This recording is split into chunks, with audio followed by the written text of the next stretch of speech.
Zion Williamson's tense exchange with the Pelicans front office wasn't just another flare-up, it was a calculated ultimatum. The common belief is that this is just Zion being Zion, another chapter in a career defined by availability concerns and locker room drama. But the reality is far more specific and dangerous for the Pelicans. This isn't about general frustration. It's a direct challenge to Coach Willie Green's offensive system, backed by hard statistical realities and leveraged by carefully worded clauses in his massive contract. This is a power play, and the clock is ticking. Over the next few minutes, we're not just going to talk about rumors, we're going to show you the receipts. What specific change to the offense is Zion demanding? Why do the on-court stats prove his frustration is justified? And most importantly, how can a player with years left on his contract actually force his way out of New Orleans? We've mapped the timeline of his usage rates, pulled the exact language from his contract incentives, and pinpointed the CBA loopholes that make a trade demand more than just talk. This is the story of a franchise player trying to save his career from a system he believes is actively diminishing his value. Let's start with the question that complicates everything. Why would a star player be frustrated on a team that's seemingly built around him? Because built around him is a myth. The real story is in the numbers, a statistical betrayal that has systematically moved Zion Williamson away from his most dominant play style. During the 2022-23 season, the peak of Point Zion, Williamson was initiating the offense from the top of the key, running pick and rolls, and using his unique combination of speed and power to attack downhill. His usage rate was in the 98th percentile, and a significant portion of his possessions came as the ball handler in screen actions, where he was virtually unstoppable, generating an incredible 1.15 points per possession. Fast forward to this season, under Willie Green's evolving system. While his overall usage is still high, the type of usage has been fundamentally altered. His possessions as a pick-and-roll ball handler have decreased by nearly 20%, replaced by a steady diet of traditional back-to-the-basket post-ups. The goal was to create a more balanced, motion-based offense that better incorporated Brandon Ingram and CJ McCollum. But the result was turning a freight train into a battering ram, limiting his court vision and making him a more predictable, stationary target for double teams. Why does this matter so much? Because Zion's entire physical genius is predicated on momentum. When he catches the ball 25 feet from the basket with the head of steam, defenders have to make an impossible choice. When he catches it 15 feet away with his back to the basket, the defense can load up, draw charges, and force him into tough, contested hook shots. His efficiency on post-ups drops to a much less impressive 0.98 points per possession. This isn't just about touches, it's about the quality and location of those touches. The data is clear. The team's offensive rating is a full 5 points higher per 100 possessions when he initiates from the perimeter. The current system isn't maximizing Zion, it's forcing him into a box that caters to everyone else. So what happens when months of on-court data and private frustration finally boil over? You get the closed-door meeting that has the entire franchise on edge. According to league sources with knowledge of the situation, the tense exchange reported on September 17th wasn't just a general complaint, it was a direct, evidence-based confrontation. Following a frustrating 118-112 loss to the Rockets, where Zion took only 3 shots in the fourth quarter and was largely a decoy in the half-court set, he, along with his representation from CAA Sports, met with Executive Vice President of Basketball Operations Joe Dumars. In that meeting, they presented a clear message. The current offensive philosophy is not conducive to winning or to maximizing Zion's generational talent. They reportedly highlighted specific late-game possessions, contrasting them with film from his most successful stretches as the team's primary initiator. Bringing his agents from CAA into the room with the front office was a critical escalation.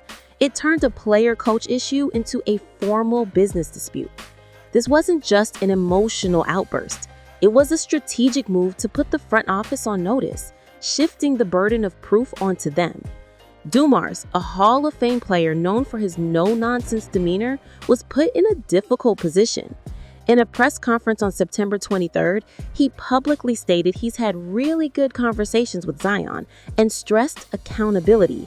But that language is now being viewed through a different lens. It's PR damage control. The ultimatum was clear. Make a philosophical change to the offense and restore him as the true hub, or the situation would become untenable. This, of course, leads to the billion-dollar question. How can a player with nearly $160 million remaining on his contract realistically force a trade? The answer isn't a trade clause. It's a trapdoor built from a combination of contractual incentives and CBA precedent. Zion's 5-year, $197 million extension, which kicked in this season, is famously loaded with games played and conditioning requirements. According to reports, the final 3 years of the deal, starting in 2025-26, contained language that made the salary non-guaranteed if he missed significant time in the preceding seasons. While playing 70 games last year likely secured this season's money, the existence of those clauses created a dynamic where the team holds financial leverage over his health. However, a disgruntled superstar can flip that leverage. Under the current CBA, there are no specific rules against publicly demanding a trade, but the league can fine players for withholding services. The modern superstar playbook, perfected by players like James Harden and Sam Simmons, doesn't require withholding services. It requires making the environment so uncomfortable that the team has no choice but to engage in trade talks. The Harden method involves showing up, playing, but with a visible lack of engagement and pointed post-game comments that create a daily media firestorm. The Simmons method is more direct, citing mental health or other reasons to refuse to play, forcing the team to levy fines that create a legal and PR battle. By signaling his profound dissatisfaction with his role, Zion and his agents at CAA are effectively starting that clock. The Pelicans now know that keeping a superstar against his will, especially one whose on-court value is directly tied to his motivation and happiness, is a fool's errand. They can either change the system or be forced to trade him at a potential discount later. This situation feels dangerously familiar for the Pelicans franchise, which has a painful history of failing to build sustainable winners around generational talents.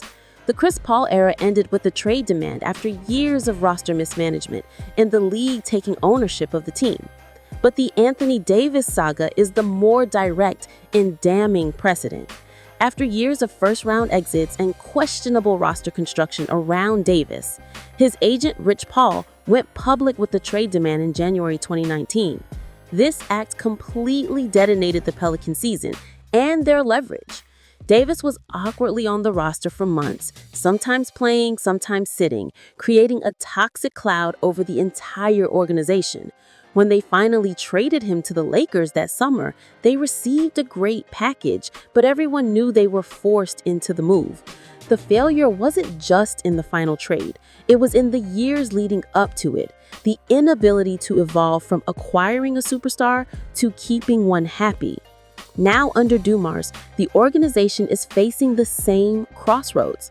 The decision to prioritize an egalitarian, motion-based offense over a Zion-centric one, while logical on paper, ignored the political reality of managing a superstar of his magnitude. The franchise has repeatedly shown an inability to evolve from acquiring a superstar to keeping one happy. The power behind this move extends beyond just Zion. His agency, CAA, has a long and successful history of navigating their clients out of undesirable situations. They are masters of applying pressure through strategic media leaks and back-channel communications.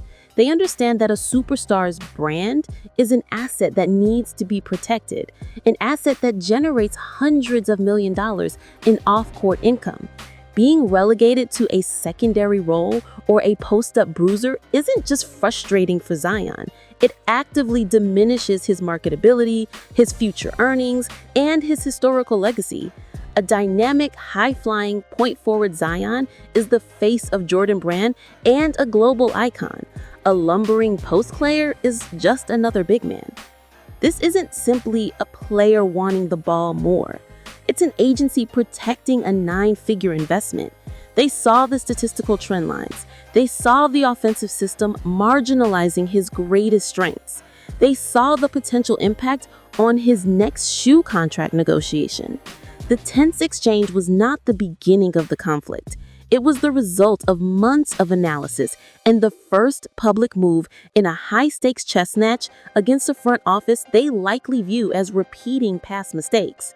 The Pelicans aren't just negotiating with Zion Williamson. They're negotiating with one of